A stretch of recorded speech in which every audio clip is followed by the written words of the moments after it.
Hey there, this is Kamir here. So, I guess I want to talk about the year. So, we'll go over the year here.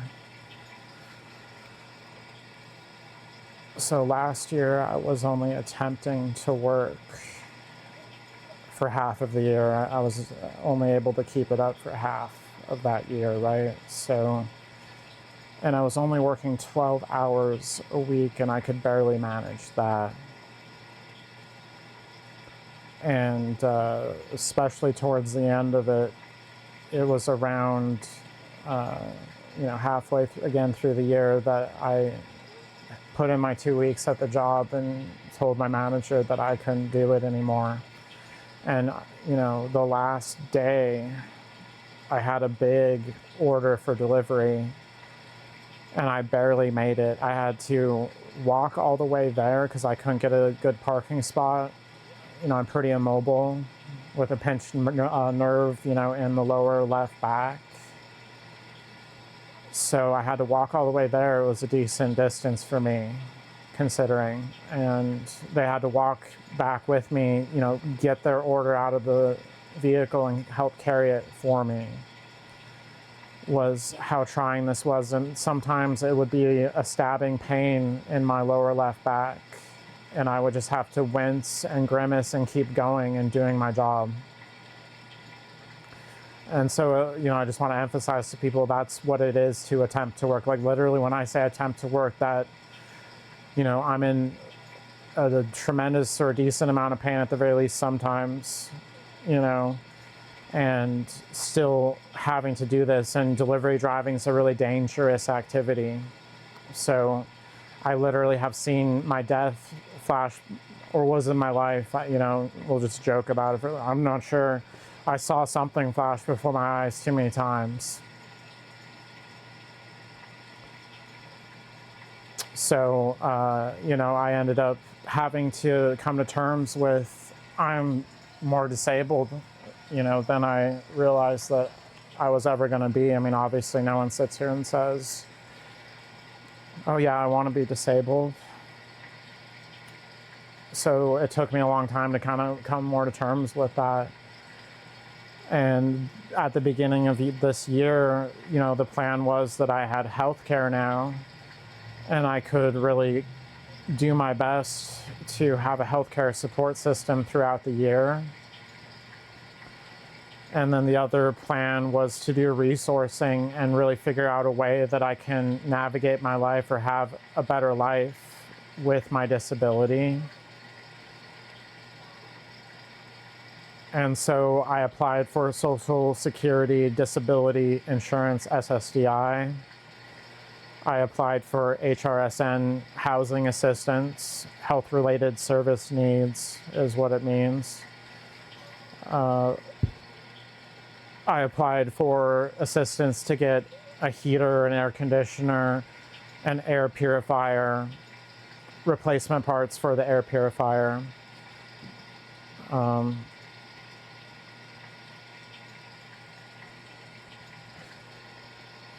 Sorry, they just lit off another fireworks, so I'm yawn. This is really boring, but you have to make it so difficult for someone to sleep at night just so you can amuse yourself. Yawn. People are so boring in their stupidity. I'll just summarize. So I, went through a lot of this year, doing the best I could, and it was really exhausting a lot of the time. My wife wasn't feeling well a lot of the time, and so I would have to just kind of push through, and even if I wasn't having a very good day, and just get things done around the house that needed to be done. Often running on barely any sleep because, exactly the point here that people are lighting off fireworks is part of why I'm even doing this video right now. Otherwise, I'd probably be trying to sleep more readily.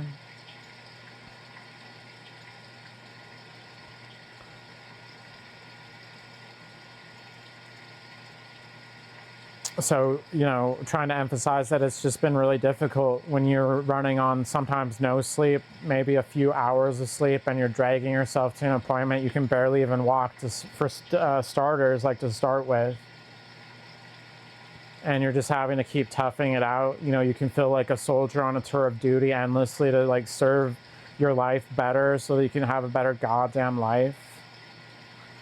So it's just been an endless struggle. I sometimes wake up shaking uncontrollably at the drop of a noise, and then I have to lay there. Worst case scenario, it feels like sleep paralysis. Like, it feels like something in your chest and it's hard to breathe, and you just have to lay there and shake. So while people can enjoy themselves and, light off their goddamn fireworks, this is the dire consequence that is being allotted to some people, whether or not they want to recognize it. I think they're going to have to. Or I'm going to have to live somewhere else. And, again, that's what I've been working towards this year. So I, just kind of kept going throughout this year. It was really difficult. I only took 1 week off of my healthcare support regimen, basically. And so I've been seeing a psychotherapist every Tuesday, every Wednesday. A few months ago, I started going to speech therapy for my gender-affirming hormone replacement therapy and my transition process. So Wednesdays, I typically go there. Thursdays is typically neurofeedback. And Friday is kind of just open. And I've been able to also go to acupuncture and massage therapy this year, but I ran out of, they're called alternative health visits, and you're only given so many, and I got an extension. But even with the extension, I had to really portion out carefully my visits so that I could actually have, every month be able to see them. So it's been ridiculous to try to make all these visits. Sometimes it's literally a visit pretty much every day of the week. And then you deal with, especially on the weekends, people being idiots and being loud. So then you have to struggle. Again, I want to emphasize how stupid this has been. Like, it's hard enough that I'm this disabled and that I'm struggling to do these things. But then on top of it, I have to be around these morons that want to say they're neighbors. And they want to keep doing this to me and not consider it. And I've gone to neighbors before and I've told them that their music was too loud, and they try to tell me that, well, to me, my music's not too loud. And it's like, yeah, that's great. I didn't say it was, according to you, it's not too loud. I said, to me, it's too loud. And so that's about as far as I want to go with trying to tell people what I need them to do, because it is a waste of my time, I feel like. So people have been very welcoming here. They made me feel like it really does matter that they have someone that lives here and occupies this space, and that it does actually fucking matter for them. So, July 4th was, around that time, was terrible. They lit off fireworks before July 4th. After July 4th, it was like 10, 12 goddamn days past that time, and they were still lighting them, and I'll add, it was past the hours where they could be loud. I just need my accommodation. I'm a special case, and if people have to live around me, then they need to respect that, and otherwise it cannot work. My life is in shambles because I've tried to do my best to bend over backwards, be utterly considerate to people that are inconsiderate assholes.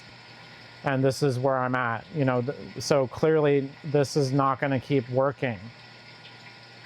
I cannot just keep trying to sustain my life while people drain it endlessly in disrespect. So part of this video is me just bitching about what's going on, like literally in the environment at this moment that's pissing me off, and part of why I'm even making a video and trying to recap my year, it's really annoying. You want to just do your artistic things and have your space, but it's constantly interrupted by idiots that don't respect what you actually need. And I've often tried lately to be quiet when I'm doing my artistic things and, just be as respectful as I can. And I just don't even understand why I bother anymore. If people aren't being considerate to you, you don't have any ultimatum to continue to be utterly considerate to them at the very least. So I find it really stupid that people would keep pushing this point and would not respect what is necessary for me. But anyway, moving the fuck on. So I felt exhausted the more and more I went through this year, because it was always these periods where my wife wasn't feeling well, people were being loud, I was going to all these healthcare appointments, I was trying to manage my pain, I was trying to sleep well. And so, the overarching feeling was just give me resource so that I can move, or that people can accommodate me better, help me move somewhere better. It's what really needs to happen here, because there's no insulation in these walls, for starters. That would help incredibly. So kind of in the back of my head, it's this feeling of, I just have what I need, because it's literally been, 4 decades almost of my life that I've just wanted, and again, not just wanted. I'm really going to emphasize this, wants versus needs, but needed this kind of environment, specifically so that I can rest well, so that I can have a better life, and I still don't have it. So I would beg people to consider what it must feel like to go 4 decades, almost half of your goddamn expected life, and not have something that you need, and have to deal with some petty group of morons that only care about what they want.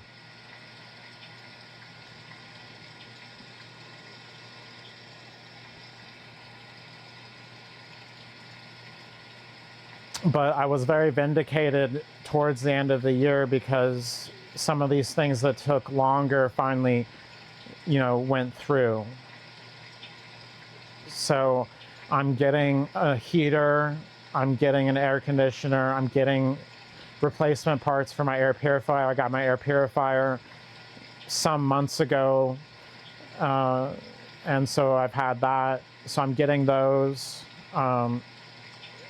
I got a membership at the Y this year so I can go swimming, but the swimming pool is closed until after today, so I can't go. And even then, trying to go is hard for me. I wanted to live in Eugene. I didn't want to live in Springfield. And the YMCA is in Eugene. So I have to drive like 15 minutes to get there, because the Willamette Lane pool here in Springfield doesn't give you a discounted rate as someone that's disabled. So instead of going like 5-7 minutes, I have to go 15 minutes as someone that's goddamn disabled to get to the place where I want to go swimming. And sometimes my back is bothering me a little bit as I'm sitting in the vehicle. So, I'm just really sick and tired of it right now. I'm pissed at the city of Springfield. I'm pissed at the morons that surround me. I'm pissed at Eugene for not actually having housing that accommodates someone like me. Low-income housing is not going to be adequate to the challenge of people with severe mental health issues that need housing. They have to have accommodating housing. And putting them in an aggregate setting is only going to increase problems, even though they may not be homeless any longer. So I find it really stupid. It's really infuriating, because I didn't move here to deal with any of this. I came here and saved up money tediously, studiously, on the front lines of a pandemic, no less, while other people sat on their asses and made more money than I did, risking everything so that this country can continue to exist, so this world can continue to have humans that populate it. And again, I'll emphasize, this is what I deal with. That I'm not able to, like, it feels like you're not allowed to sleep. It's like, so what do you think, neighbor? Do you think I'm allowed to fucking sleep tonight? What do you think? Are you gonna allow it to happen, you son of a bitch? Like, that's literally what it can feel like. What do you think? Am I allowed, Daddy, tonight to fucking sleep, dumbass Uncle fuckface? You know, that's literally how it can feel. Do you allow someone to fucking sleep tonight, you indecent fucktard? Is it all within your dumbass fucking dumb, idiotic skull? Does it factor the fuck in? You know, that's a bit of my burning anger for your dumbass. So it's so fucking stupid. Again, like, this is really simple. You want to light off fireworks, you consider other people around you. My freedom ends where yours begins, and likewise. So you go somewhere the fuck else where people enjoy the fireworks and there's no one there that's pissed off and can't sleep because of you. And you have them all surround you and you have a great, wonderful time, not at the detriment of someone else's livelihood. And so I'm able to have a good time, you're able to have a good time. La-di-da-di-da. Wow, isn't that fucking difficult? It's so fucking difficult to have to accommodate someone else so they can actually fucking sleep at night, isn't it, dumb fuck?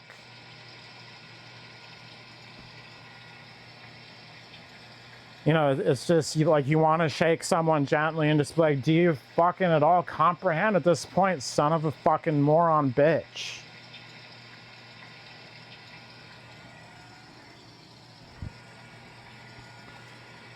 You know, so I'm at the SSDI appeal process and I'm waiting for them to get their ass back to me. And so once they get fucking back to me and their fucking lack of due diligence by the goddamn way. Again, here's the joke for you. So the SS and then the SS, you know, A that came later, you know, you had the SA, you had the SS, you know, and then you had the SSA, right? Do you see where this came from, right? You can't have one without the other, so the war ends. And they're sitting there being like, wow, look at this apparatus. We have the SS, we have the SA. You know what? Let's combine them together and we'll found a new organization in America, so clandestine. The SSA, you know, then was Christian, you know, into American, you know, existence, right? And so they've been torturing disabled people since about 1946, you know, getting as much profit out of their lives and squelching their lives for as long as possible, as long as they can, you know, make this process be stretched out for no good, fucking goddess damned and cursed at that reason. And yet here I was risking my life for, you know, this dumb country on a front line. So I'm just sitting here thinking, so if Uncle Sam, you know, came to the clinic that day and I had the foreknowledge that Uncle Sam was just gonna sit here and fuck me over in the corner, I would make Uncle Sam fuck off in the corner for, you know, about 2 years, maybe 3 at the max. And then I would get back to Uncle Sam and be like, well, we do have a vaccine now, bitch. Would you like the vaccine? You have to at least put on your fucking mask, bitch, before I'm gonna help you. And yes, you will have to take off your red hat in order to get a height, and I'm not asking you for political reasons. Again, like, there were people where I, you know, lived that literally were like, well, you know, it's my hat, and if you don't like it, I'm not taking it. And I'm like, take it off. I'm just trying to do my job. We need an accurate height. That's how stupid these morons are. You're risking your life, you know, for their dumb ass, and they won't even take off a hat for you. And they have to politicize it when you're just trying to do your job.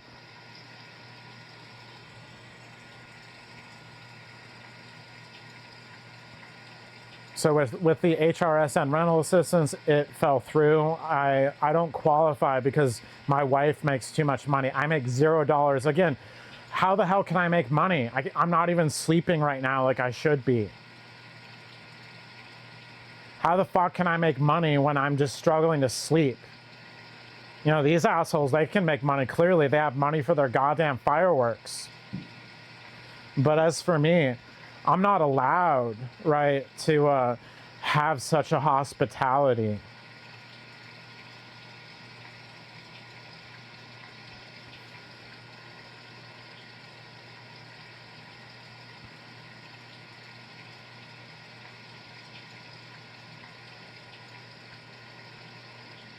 So yeah, they've just continued to light off fireworks, and it's just like, that it annoys me. So clearly you just don't even care. Like, you could obviously go somewhere the fuck else, and you would know that someone would not have called the cops on your ass. Like, you would have had the guarantee that you won't have to potentially deal with a consequence later on if you would just go somewhere the fuck else.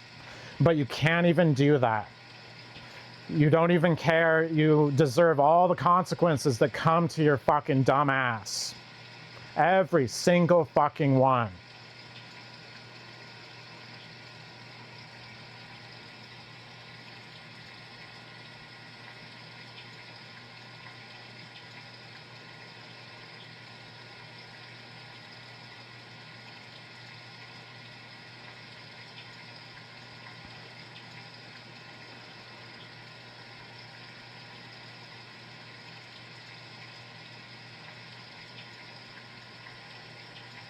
So as for what I'm going to focus on next year, it will be changing every piece of paper that I can that is about my identity into female. Because when this dumbass administration tries to decide what my identity is for me, they're going to have to look at the pieces of paper. And if all or most of the pieces of paper say what I identify with, they're really not going to have as many options, I would imagine. Legally fucking speaking, you would hope. So that's kind of my line of thought coming into the next year. And there is a resource I found that will help pay for this. It costs money to change your legal name. It costs money to change your identification. It costs money to change your birth certificate. So they help doing, that, and help assist you with that process. So that's my focus, going into the next year. Yes, I also did get a passport this year. I think I did excellently this year, given all of the challenges and all the stupidity. So that if this administration is able to pull the moves that it, really would love to do, that I can seek asylum and hopefully get out of here if it's necessary. And at the very least, hoping that I could figure out a way as a disabled person to be able to visit a different country. Because I'm disgusted by a country that will harbor Nazis and let them become citizens, many of them former members of the SS. And that would then drag its feet for decades. Almost, it's been like 80 years now that they've been dragging their feet on this one. And you have, fallout with people in the Republican Party, and they sit here and say, well, we have a Nazi problem and we need to admit it. And they say it like now they have a Nazi problem, or it happened relatively recently. But if you actually understand history, you understand this. Someone like Otto Ambros, Hitler's favorite chemist, the A in sarin gas, he was given 1 million, I don't say this with any joy, by the way, 1 million Reichsmarks for discovering synthetic rubber from the Führer, right? So after the war, we restore those finances, convert them into USD. And then later on, we do a court case called Citizens United that allows big money into politics. So neo-Nazis have an economic foothold into America, into our economy, and now they can funnel money into our politics directly, especially through cryptocurrency, and not have to admit that they are the ones funding it. So the Republican Party has had a Nazi problem since about, I would even go so far as to say about 3 years before the end of World War II, maybe even earlier if you want to argue that someone like Rockefeller helped fund the eugenics experiments of the Third Reich, or that Ford was given an award by Hitler that basically said he was, an upstanding supporter of Nazism. So I would even argue perhaps not just 3 years, but literally what happened to make the war become a reality, what happened to help the Nazis become a reality, American businesses helped make that happen. And they were complicit in allowing that to happen. When we captured some of the concentration camps at the end of the war behind barbed wire, there were employees for American companies that were sometimes found. Is the length to which we commingled with this fascism through our capitalism and now gave them a doorway entrance into it at the end of that war. So yeah, you've had a Nazi problem pretty much since the beginning of World War II. I mean, the Nazis were deciding they were going to do what they would do 3 years before World War I even ended. So maybe you could even argue even further back, I don't know. But I was saying 3 years because about 3 years before the war ended, Nazis started putting out contacts to America, to other potential opportunities, because they knew that their Führer was really failing. And they knew that they were likely to lose the war.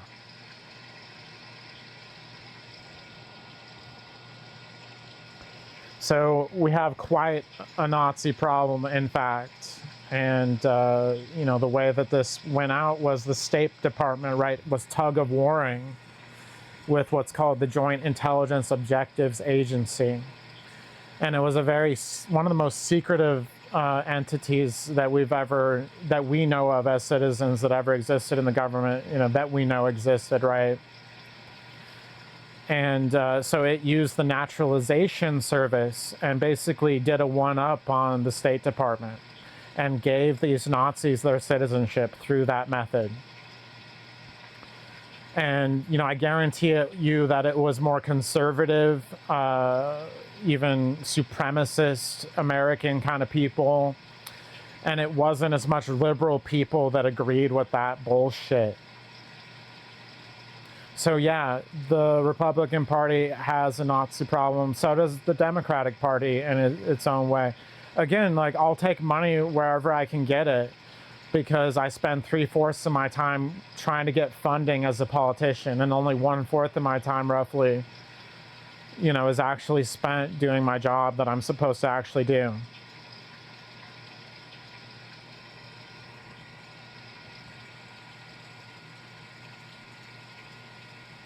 So that was what a lot of the other aspects of this year were for me, was studying about this subject and related subjects.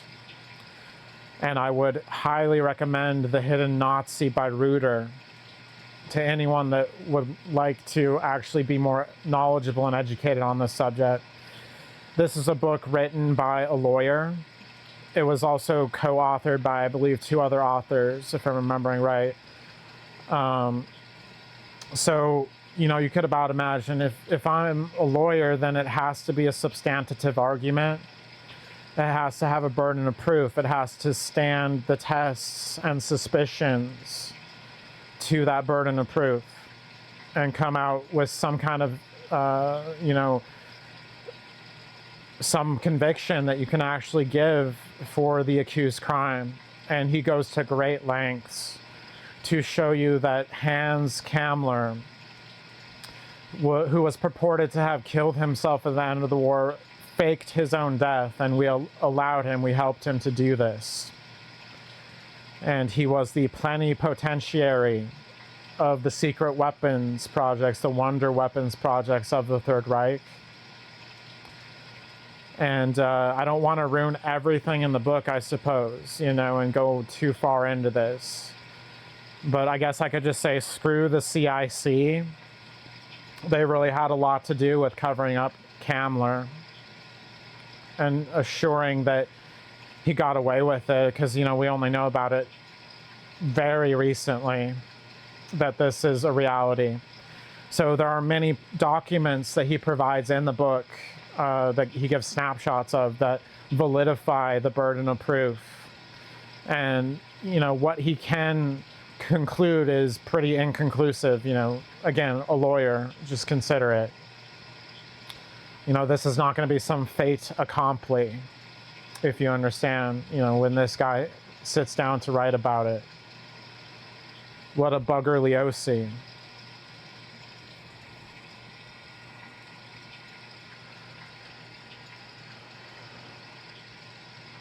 So it's been really intense what I've been studying, and I'm wrapping up studying CIA and imperial history. And I've already read it once, but my process is that I'm going to take notes about it as I read it again so that I retain the information even better, and I can also scrutinize the information more closely and come to greater conclusions. So that way you really learn the material. Again, this is self-study. I can't really afford to go to college right now. I don't even know if I could manage to physically do it. I don't even know if I could manage online classes. Again, you can't sleep at night. You're really limited in what you're allowed to do.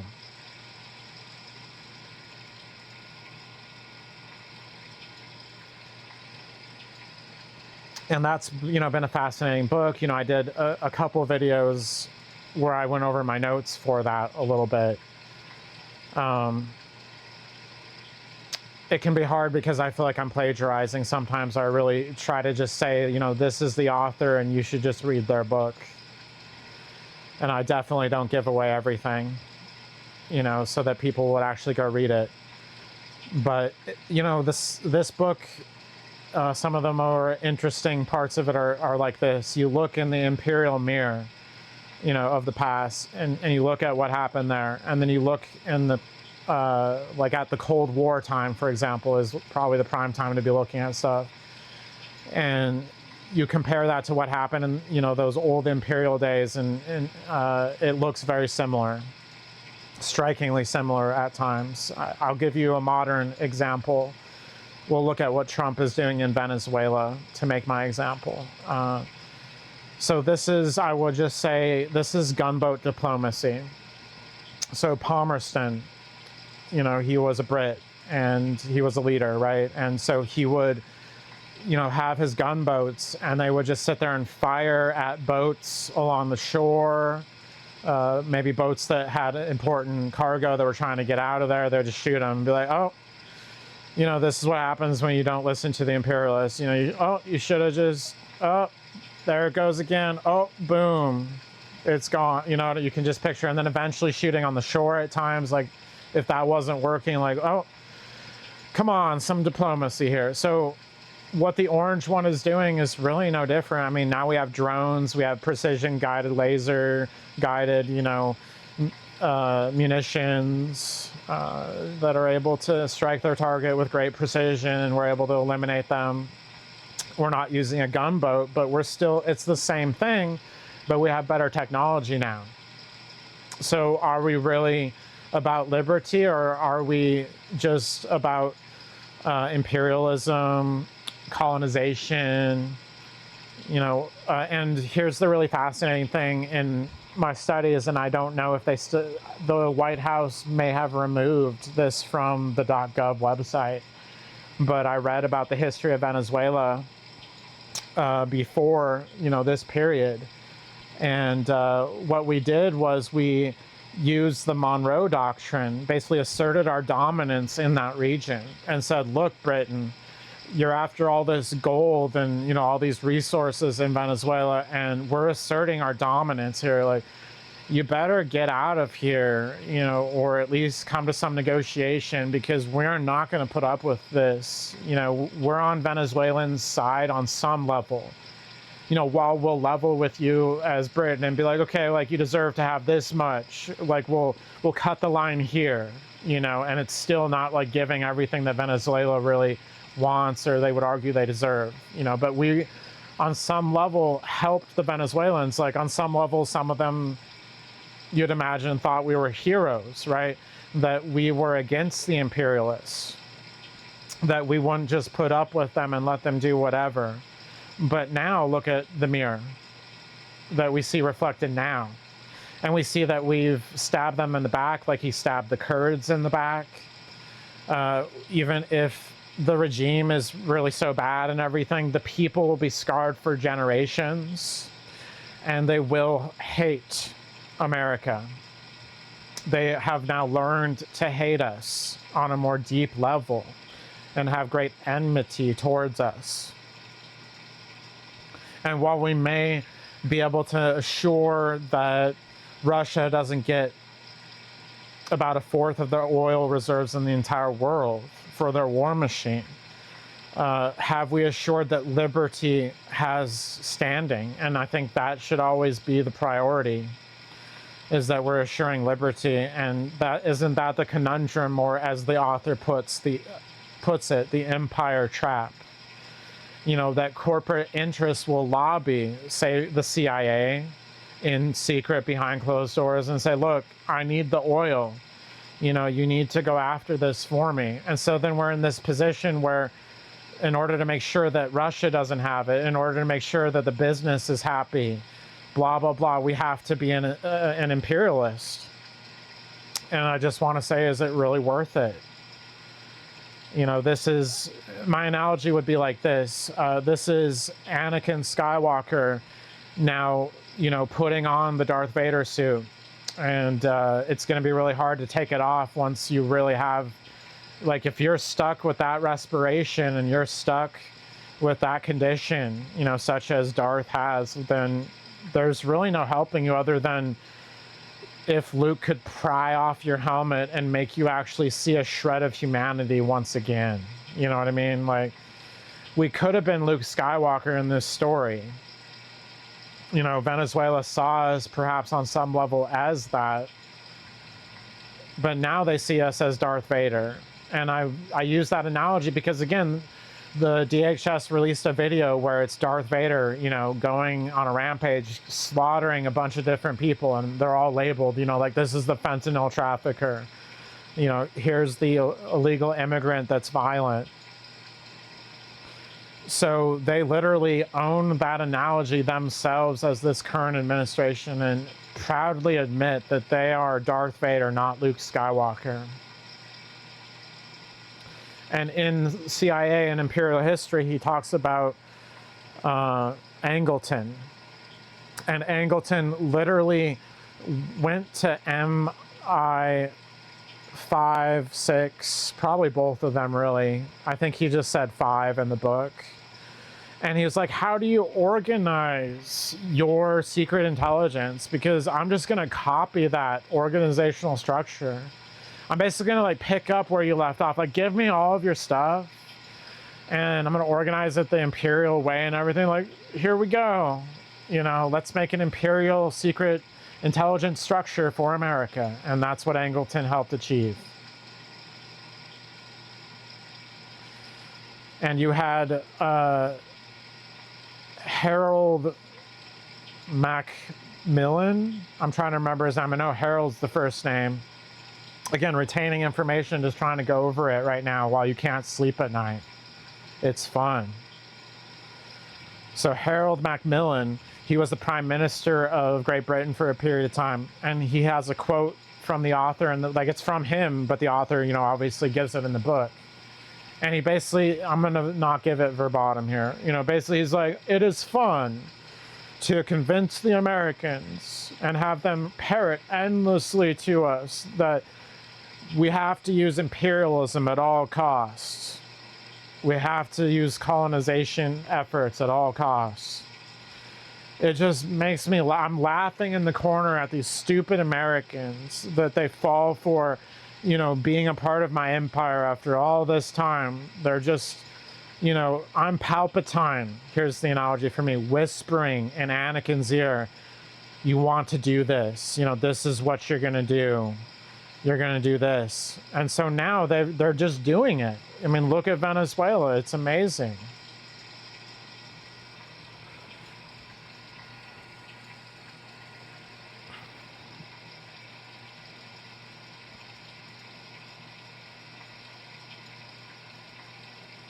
I also studied Unit 731 this year, and that was horrific. And I don't think I really want to go into it too incredibly much, but it's horrifying. It would make your skin crawl.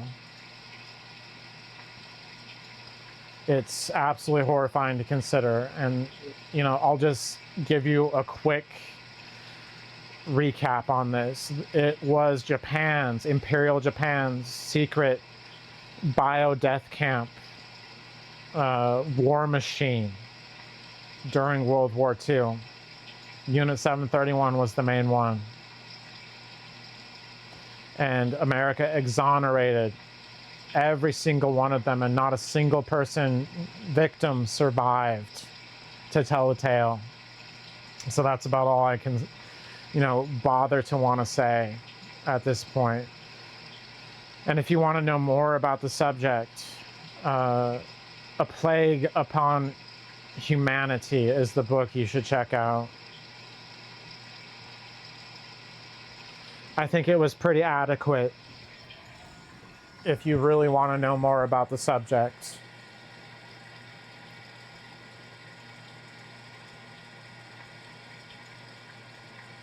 So, unfortunately, my realization this year is that that's what this country has been about since day one. They committed a genocide against the natives to make sure they could found the country. And then they helped commit a genocide against the Jews. Not everyone in America that had power, but more than you would think. And so now they're helping the Israelis that are extremists. Not all of them are extremists, I'm specifying, by the way, before you freak out. We're helping make sure that they can commit their genocide. So from day one, it's been an Anakin kind of scenario, even though they want to paint it as Luke.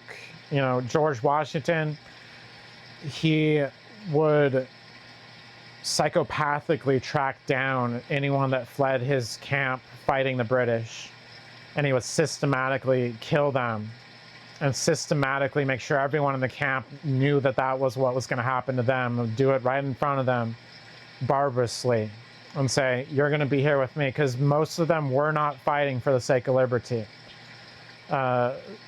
Many of the people that helped fund the war were wealthy British financiers that had a fallout with the crown. Many of the people were forced at gunpoint into being a part of the camp, things like this. So that's how this country was actually founded. It wasn't people that were actually in a liberty orientation fighting for liberty. It was people that were forcing people to fight to make a country, more than that was the case. So, if it hasn't changed after about 250 years, do you think it's actually going to wise up and become smarter and better and greater, as it would esteem itself so much to be in this moment? Is a fundamental question morons need to ask themselves. And so, yeah, they're still lighting off their fireworks. So it's just ridiculous having to live here, because we get closer to midnight and then it's time to keep lighting off their bullshit. And yeah, I just don't understand why I have to live around people that will not be considerate. It is absolutely out of the question for me. This does not work for me.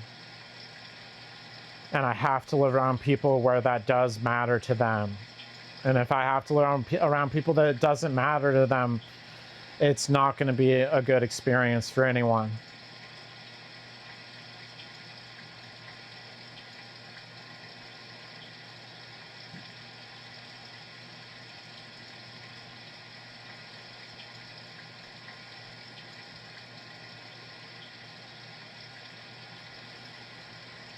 I read a book about Hiroshima, and I read a book before that about the paramilitary operations of the CIA from Annie Jacobsen, and there was a CIA agent named Wah who recommended that every citizen should read this book. So I said, you know what, Wah, I'm going to give it a go. So I read that book, and that was horrifying too. But I can see why he said that. I think everyone should have to read it. They should have to understand that MacArthur gave orders that none of these Japanese were to be treated for their radiation exposure, and the war was over. Not a single one of them, and they were all to be analyzed and data gathered from them as radioactive guinea pig subjects. So again, the war is over, but this is how we're treating someone we've already conquered.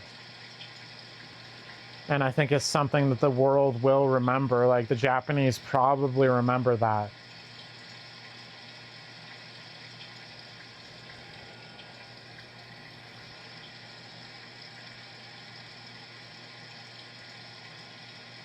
Shitkata Gaijin Nai. I think that's what they say, isn't it? I don't know, you translate it yourself. Shitkata Gaijin Nai.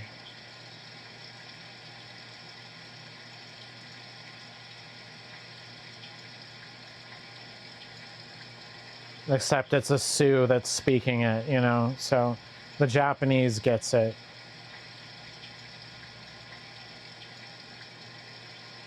So will the Israeli and the Palestinian, the Israelis actually have a heart.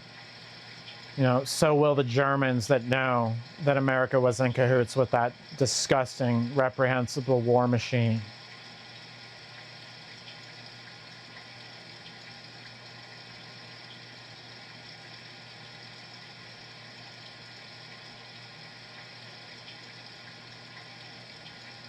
So it's a country that will fund whatever terrible things that, as long as it makes a profit and it can hide it and it can get away with it. That's the reality of this country. And here's the reality of the country. They'll stick someone that has like 140 IQ, that served on a pandemic lines for them, that has so many things going for them and so much to offer to the culture, into a fucking corner and let them deal with morons that will never respect what they need in their life.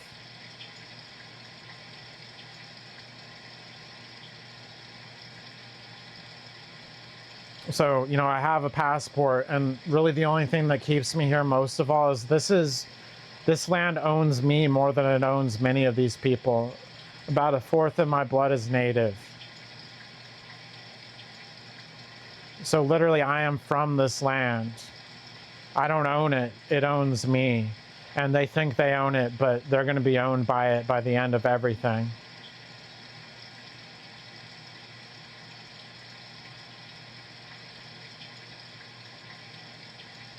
My people believe that a part of the spirit stays on the earthly plane forever. So no plea of heaven is going to save them from that reality when they come to this land and try to pray to heaven and not respect the land.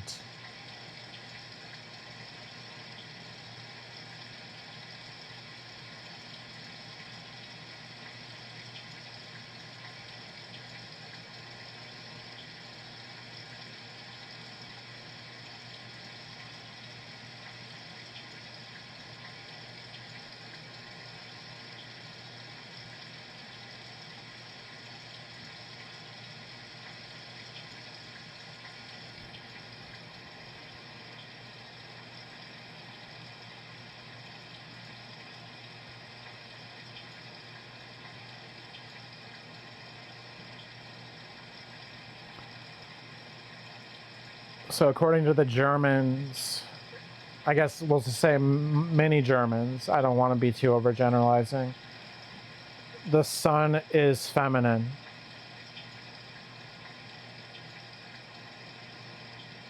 Before the time of Plato and Aristotle, logos referred to women, pathos referred to men.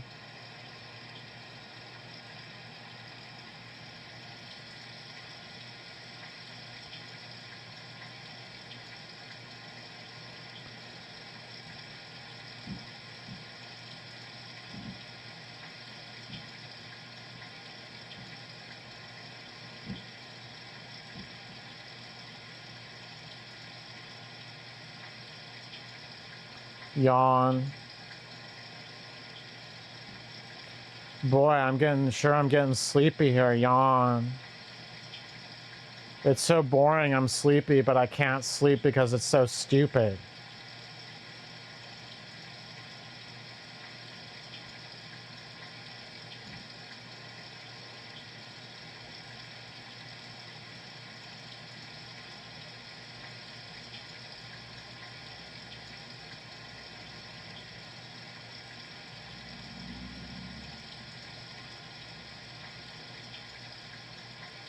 Just like Pluto was originally a goddess with overflowing breasts, and then somehow they transitioned her from being above ground to down in the ground, and then from a woman into a man, the king of shades.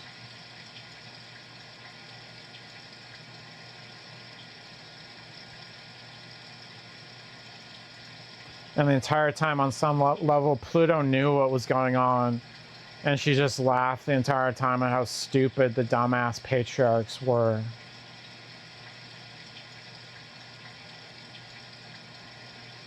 You know, she was kind of like, oh, all right, I guess I'm the king of shades now. Like, I transitioned, and I guess now you have problems with people that transition from a male at birth into a woman.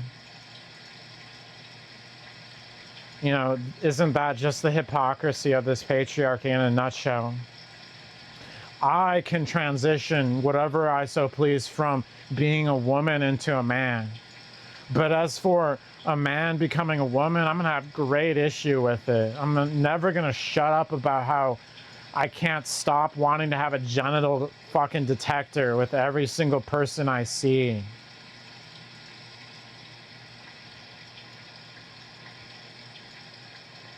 Because that's the other book I've been studying, is The Crone by Barbara G. Walker. Woman of wisdom, age, wisdom, and power. Age, wisdom, and power.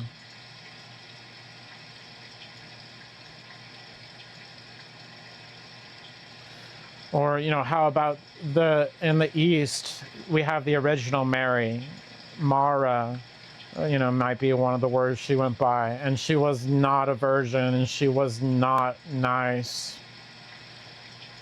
And they had a black stone that they covered in a veil in ancient Arabia.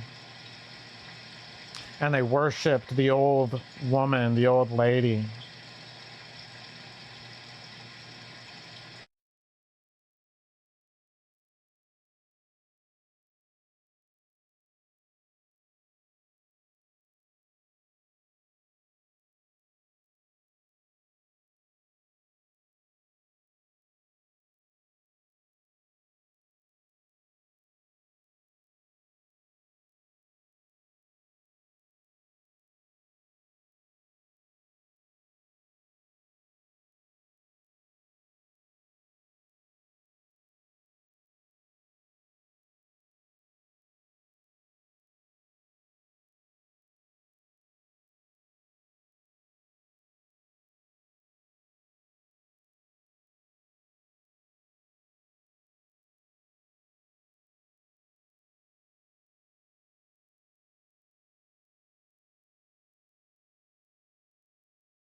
All right, so my mic died and I had to switch it.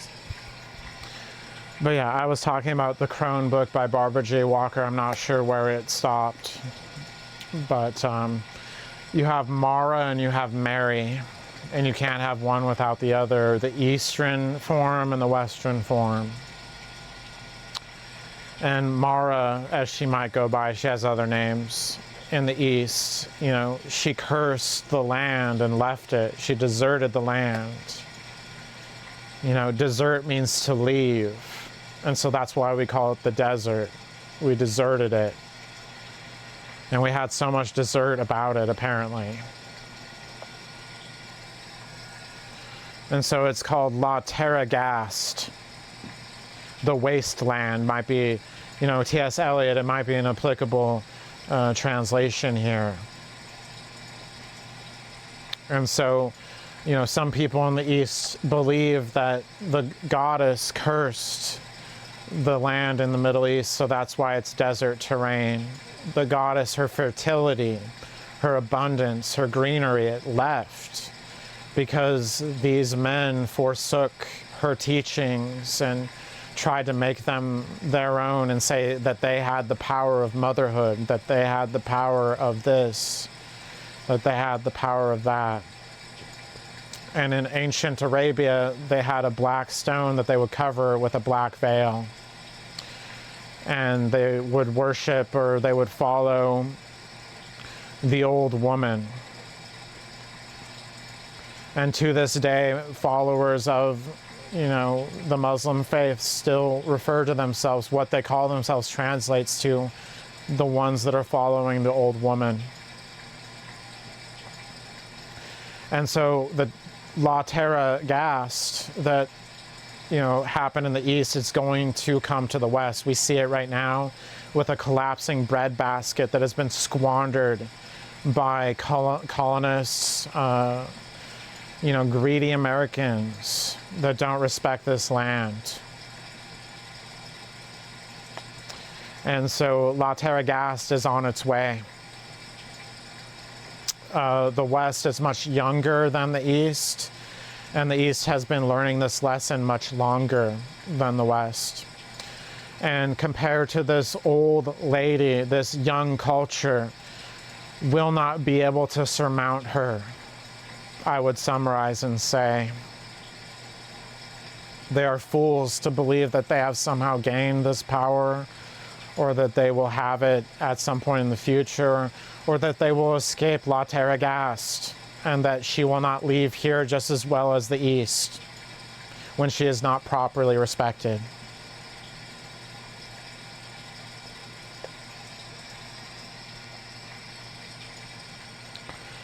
So it is such a good book.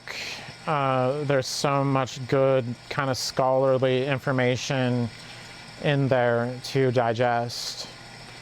And I would really, it's such a thin book, you know, it's just like that thick, but it is chock full of information where I just keep going back and I want to read it again and I want to process it again. And I just sit here and again, I'm amazed to sit here and consider Pluto was originally this, and then, you know, stupid men came along and basically said, nope, nope, you got to get down into the underworld. We can't have this overflowing breast. God is the overflowing, abundant one. Get down there.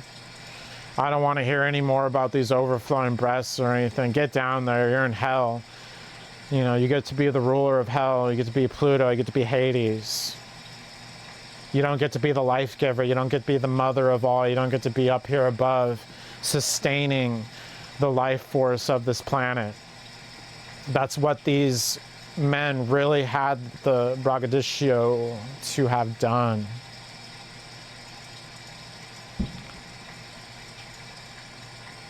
And their abject hubris and abhorrent, reprehensible stupidity. So what happened was, you know, the sacred mother on the mantle was plucked off of there and supplanted. And the analogy that I've made is that they crucified the crone, you know, and that's, It's not too far from the reality. They sought old women in particular in order to burn them at the stake, if not worse. Hopefully better, but I doubt it. And why was it old women in particular? Because the crone, because she was the one that was the most high authority in the ancient matrilineal culture. And so they wanted to get rid of her the most of all. She had the power, and still does, of death, of worse than death for that matter. And yet they want to say their God has it.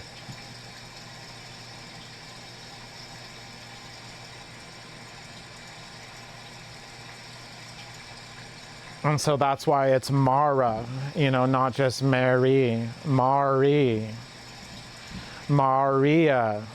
We don't say Maria.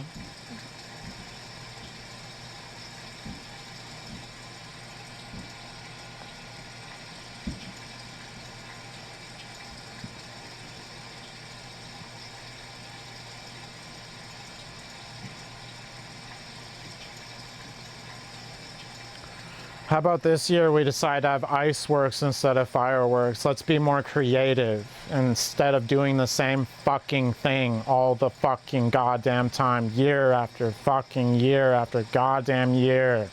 The same fucking thing.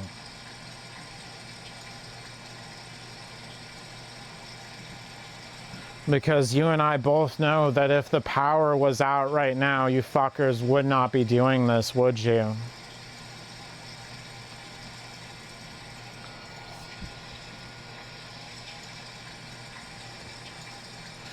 And we all know here in Springfield, Oregon, that we dealt with a power outage and that we suffered because of it. So I'm not sleeping at night. And it wouldn't really matter to me too much if people have to freeze a little bit at night to actually realize some bullshit.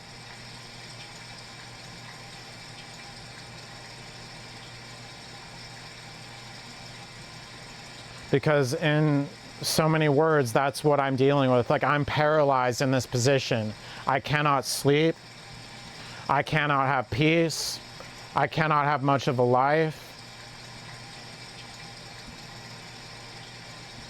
So while there is power, it doesn't actually have compassion. It doesn't actually compute what is necessary.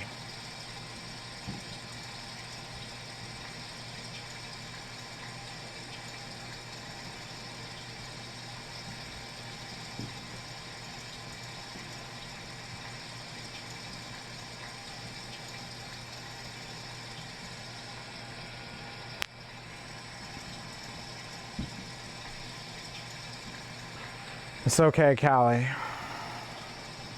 It's okay.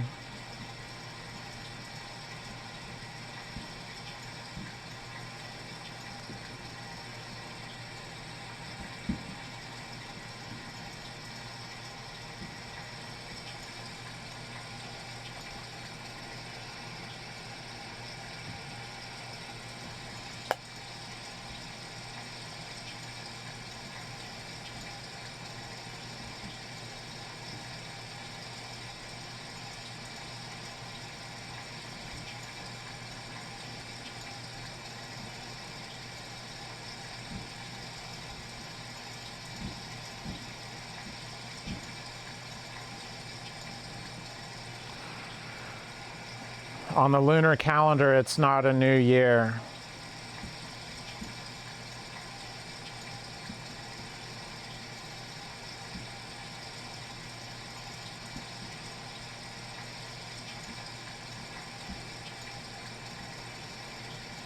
And in my view, no calendar is complete unless it has both the sun and the moon.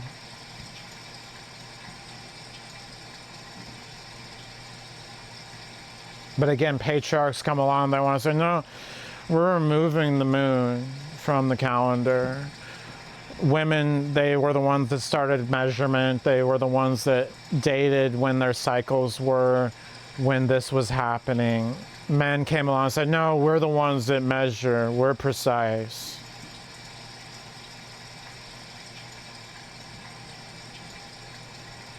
and then said, no, you can't have your, moon cycle chart. I'm gonna rip it off the wall and burn it. Or have the sun chart up here right now. And my sun is always masculine, even though the Germans might tell me. Sure, the German can tell me it's feminine. I mean, look at it. I don't know what the hell you're looking at. It's feminine. And they can sit here and they can say all kind of German swear words and just be like, you're a dumb fucking moron. But they'd still just be like, no, it's masculine, it's the sun, and and just la-di-da-di-da, dumb fuck.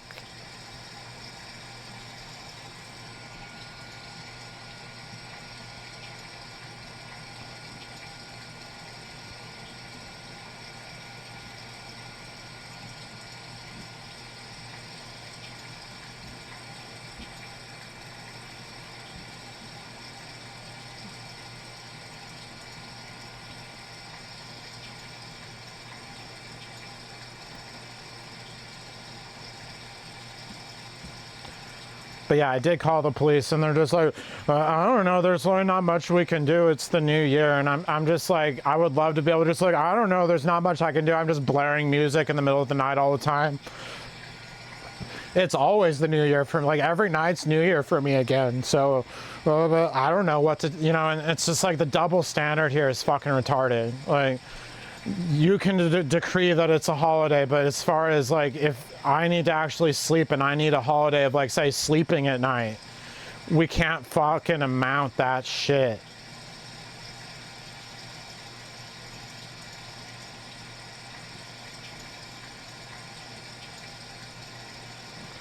So, a lot of good that seems to do. And it's like, should I call them again? Should I just, like call them like 5 times and just be like, by the way, I'm still not sleeping tonight.